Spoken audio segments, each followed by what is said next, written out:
Welcome to today's talk, and I'm delighted to have back the third time now on this channel, Professor Tim Spector, famous as a co-founder of the Zoe symptom study, which we've all been faithfully filling in for the last, getting on for a couple of years now, Tim, I guess, is it? Yeah, no, it would be 2 years in 3 weeks' time. And of course, you're a professor at King's College London, epidemiologist, started twin studies, and we could go on for a long time. Also a physician, of course. So we've got a bit of a commercial break in a minute, Tim, where we're going to be advertising the new citizen science project, which you've got me really interested in already. But first of all, you've collected empirical data on this idea of the metallic taste. Now, my initial thinking was if you got a metallic taste straight away, this could indicate inadvertent intravascular administration. But you've collected a lot of data which is very reassuring, and it's hard data. So what have you found, Tim, please? Yeah, well, it's really, listening to your podcasts, realizing that there was this whole new area of metallic taste, which most certainly doctors aren't really aware of, or most medical professionals before you got to it. This phenomenon, and obviously, I think it raised a lot of concern in people that, oh gosh, I had my vaccine, I've got a metallic taste in my mouth. Does that mean, I'm going to, drop dead of a stroke or something else like that, worrying, should I see someone? And so, because there's so little written on it, after our chat, we decided to go and add it to the Zoe COVID symptom list in a way discreetly, so people wouldn't be flagged out as saying, okay, this is because John Campbell's told us all about it, and I'm sure and bias it. So we put it in fairly discreetly in that big list of symptoms that people have been reporting on about vaccines, and really started tracing that from about November, when people were getting either their second jabs or their boosters. Most of them were actually boosters, and then we wanted to link whether those reports, how common were they, and was there anything special about the people that had them that put them at extra risk, or was there anything to say, gosh, 50% of people with this go on and have blood clots or myocarditis or some big immune reaction. So it was really the first time anyone's really done a sort of population study of this. So that's what we did, and we, from our base of several 100,000 people that in that time frame that both reported some symptom and had a booster, we got about 80. We had about 80,000 individuals that satisfied all those criteria, and we found that around 3% of them did report metallic taste. So that's the first time we've got an indication of how common that is after injection, metallic taste. Now, we asked them, that could have been any time in the week following that injection. And when we narrowed it down to within the first 24 hours, it was around 1% of people. So it's still 1 in 100 people, so it's not that rare. We weren't able to get it down to within an hour or anything else, but we have to assume that a number of those would be immediate. It would take another study to work that out. Sure. And then we thought, well, what is it about those people? So interestingly, no big differences between Moderna and Pfizer in terms of likelihood of metallic taste.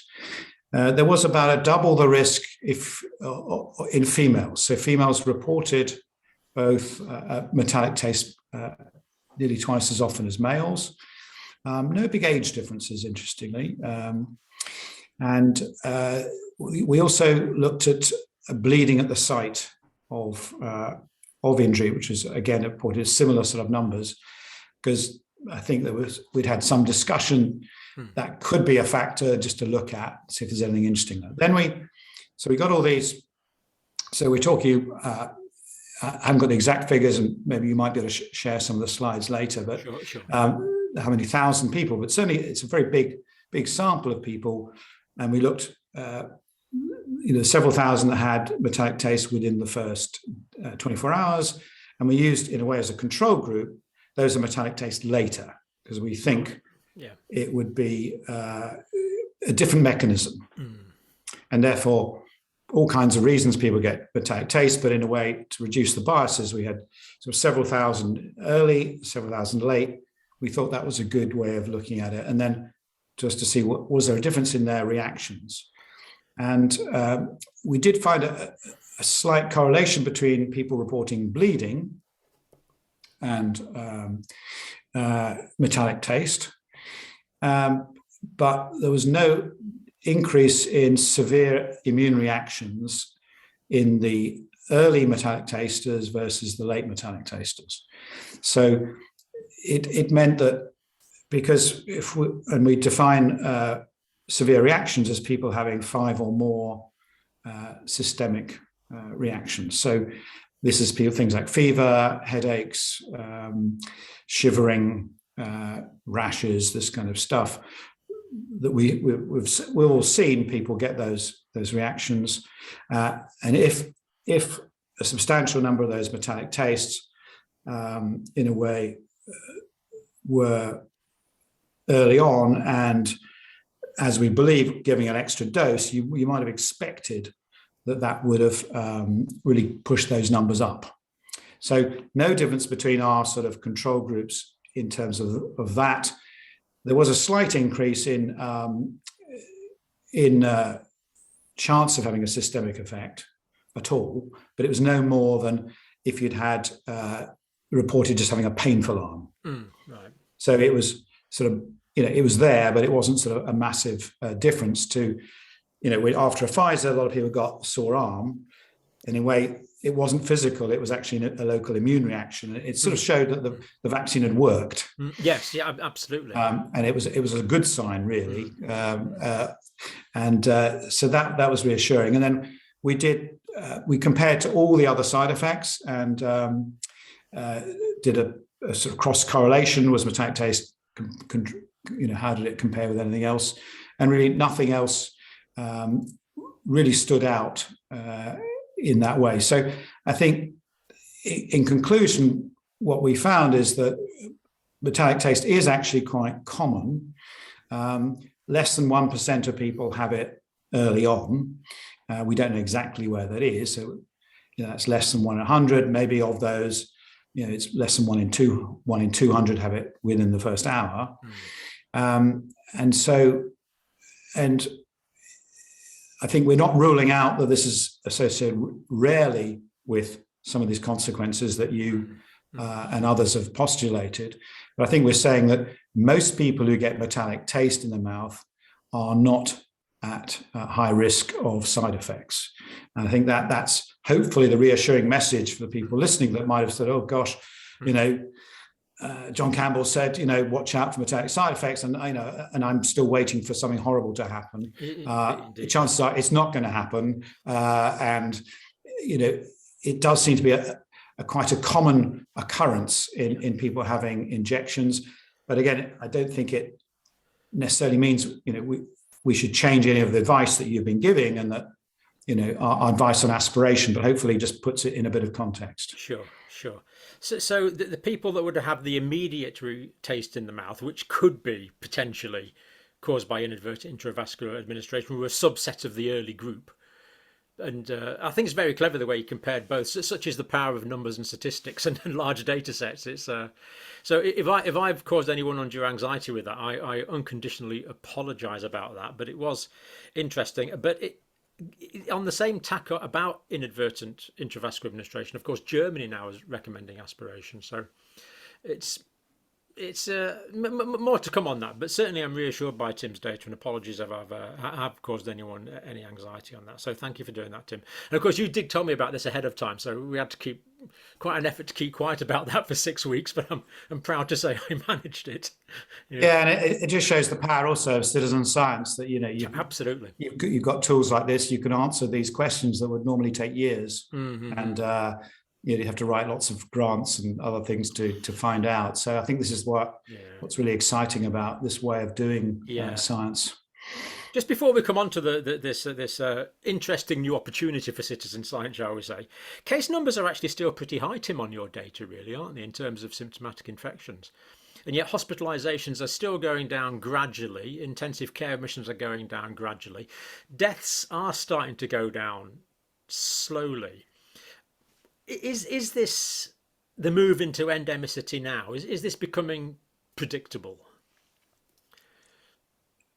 It's starting to look that way, although many people still think that we'll drop our levels, and we've seen the reductions starting to slow down. So we're not expecting it to suddenly halve next week. I think it looks like it's flattening out at this sort of 1 in 30 people, which is still a hell of a lot very compared to high. where, Absolutely. and we're getting the same sort of results as the the much more well-known ONS study that's been in the news for its finances. So we believe we're real, and this is 5 times what the confirmed rates are in the country. And the confirmed rates of the government are showing reductions. So the government is saying everything's fine, it's all going away, forget about it. But the 2 surveys are definitely not showing that.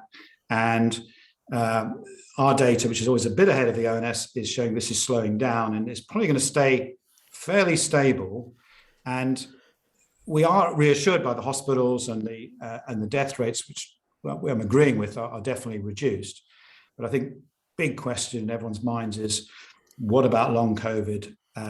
What are the consequences that maybe this subclinical thing? And I got Omicron a few weeks ago, and by chance I was having another operation in the hospital on my knee, and they looked at my blood, my blood gases, and so I was at 91%, and this is 3 weeks after I had Omicron. I didn't have any real chest symptoms. So how many people have got some minor problem that's going to linger on? I think we run the risk of sweeping this under the carpet and just saying, oh, it's all about ICUs and hospitals. But I think with if we continue to have 1 in 30 people all the time with this, a percentage of those are going to have problems. And I just don't think it's unwise to suddenly think we've won. Yeah, it's a good point. The thing that concerns me is there could be some long COVID if it's actually caused by tissue damage. So if there's damage to the myocardium or the pericardium or the lung parenchyma, that could be kind of like a long-term potential deleterious effect, which is a concern. But given that basically everyone now, and how are you now, Tim? You feel okay now from your, because of course you had the Wuhan strain or the original strain back in. Yes, that's right. I've had nearly all the strains now, so that's they're completely different. So 2 years ago I had the Wuhan strain, and it was all in the chest, and lots of fatigue, lots of shortness of breath, nothing up here. This time it was all hitting the nasal mucosa, the sinuses.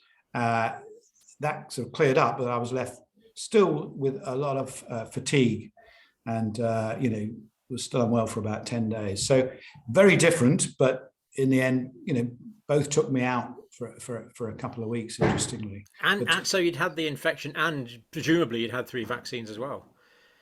Yes, and I think we've got some data showing that really even the booster doesn't really stop you getting this at all. It just stops you going to hospital.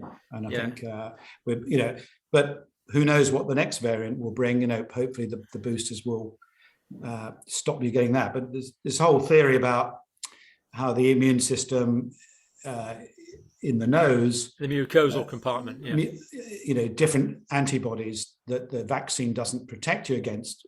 The sneaky virus gets in there and targets those bits in the nose and the throat. That's why sore throat is such a common symptom now on the Zoe app, that which wasn't at all before. And so it's moving around, trying to find a way through our defenses, and I think that's really interesting for. It is. So you've had systemic infection, so presumably you've got systemic memory B and T cells, and now you've had mucosal compartment infection as well, which has probably stimulated long-lived immune cells in the mucosal compartment, we would hope. I mean, do you think you've had a fair immune stimulus from your Omicron exposure? bloody hope so. Yeah, absolutely. So I'm okay. You don't want any more, yeah. I don't fancy this every 4 months. No, I mean, No, it's no. but we'll wait and see. This is a sneaky adversary, and we underestimate it at our peril, really. Indeed. Yeah, thanks for that, Tim. So let's go on now and talk about life after COVID, your new project. Now, I don't want to make people jealous, but I think I'm being prioritised for a kit that we can demonstrate. So tell us what this is a really good opportunity for citizen science, collecting data in the way that you have done through the pandemic, and we want to carry this on. How can people get involved in this, Tim?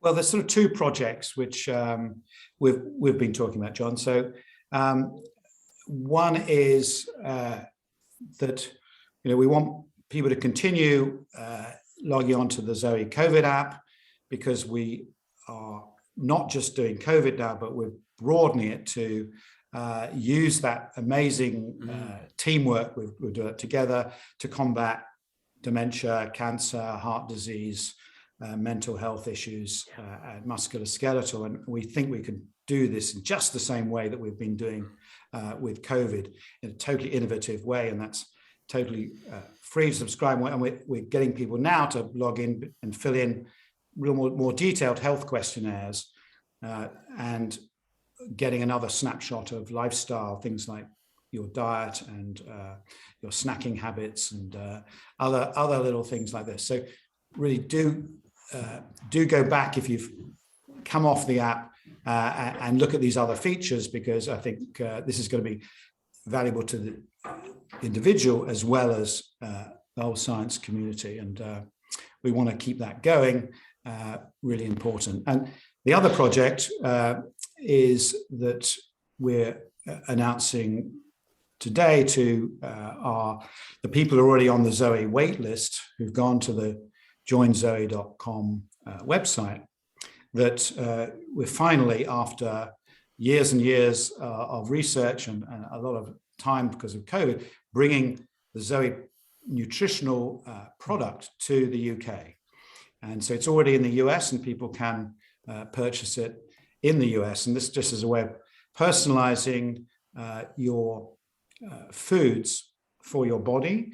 And we do that with a glucose monitor, a blood fat test, looking at inflammation and your triglycerides, and a microbiome test. And we put all that together and give you a really personalized coaching plan with basically an online nutritional coach to try and achieve your various goals. And so that's very exciting, because we've got a lot of people waiting for this in the UK, because I've been talking about it a lot, and finally relieved I can actually deliver. So they're the two things, and we'd love people to really do both, and both feed into our research, because everyone who signs up for either of them is consenting to share their data with everyone else. So we learn more about the microbes. Presumably.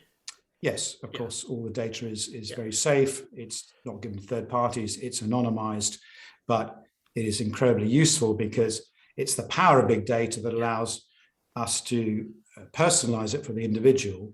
And particularly as we're now working out all the subtleties of the gut microbiome, all that, what those microbes are doing, which disease they're linked to, and which foods you can eat or to cut out to improve them or not. And that's incredibly exciting area where, instead of just relying on medicines, we can start to rely on targeted foods for our gut microbes and modify our immune system that way.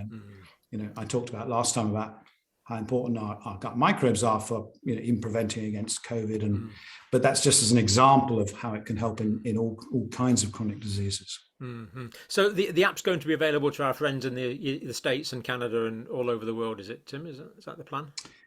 Yes.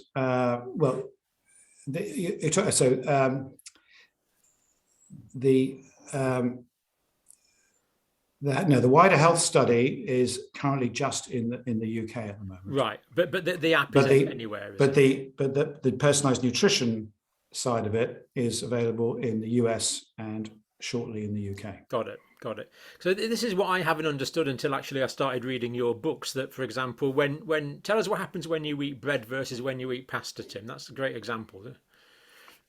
Um, yes, so I thought eating brown bread was really good for you, Of course.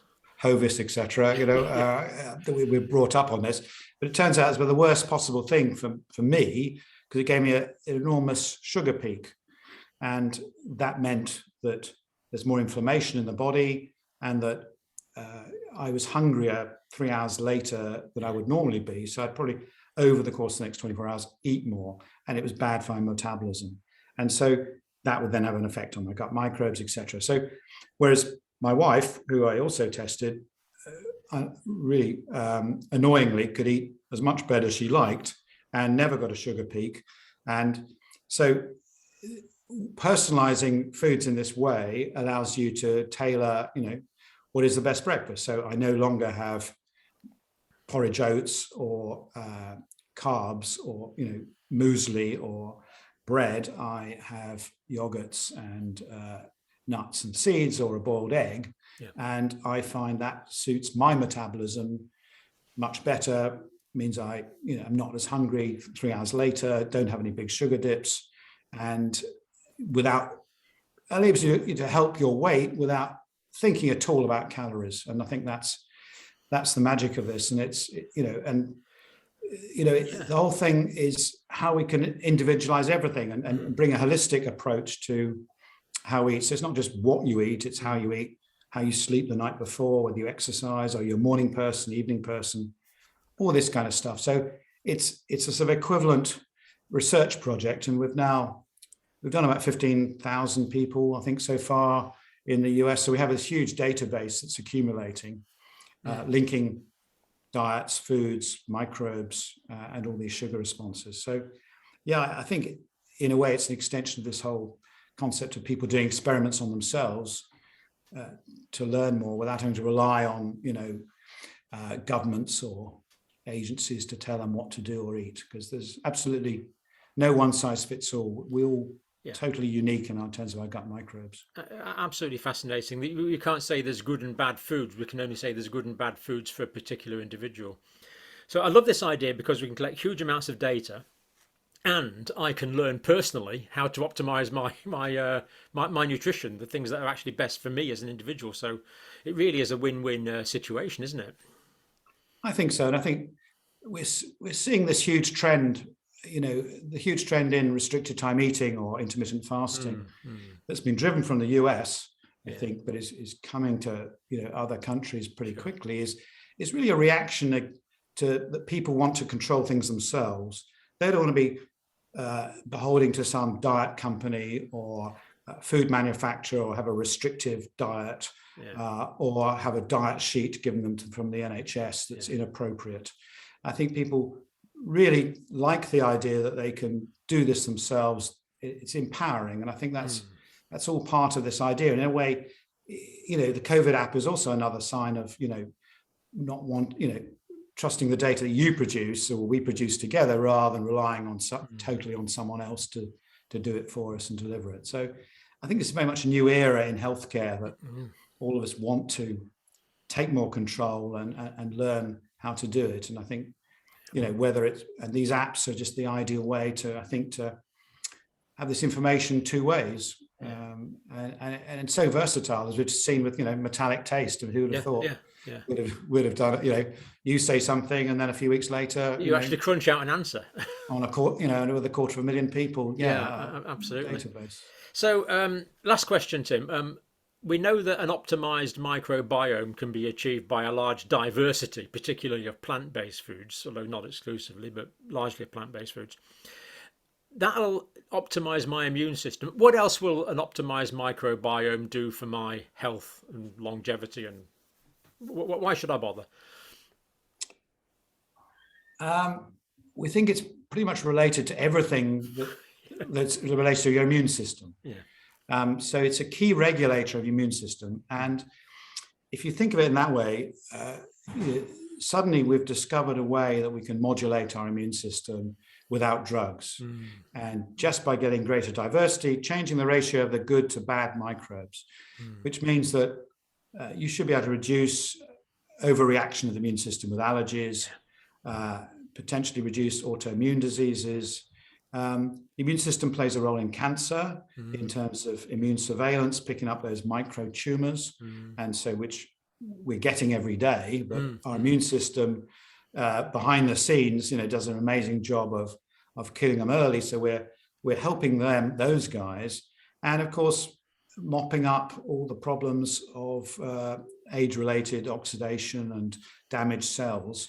Again, our immune system is key. So more and more, I think we're changing our idea that the axis is not just based on our genes or one or two magic ingredients. It's this complex network of the microbiome and the immune system working together to keep us in this sort of balance. And the better the state of our microbes, the better the state of our immune system.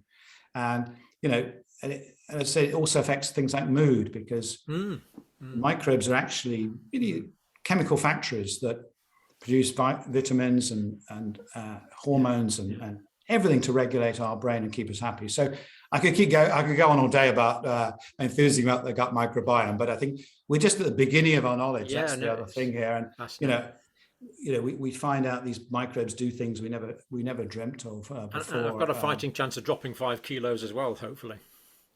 Oh yes, exactly. Just you just got to help your microbes do it, and if you can blame them if they don't get it right.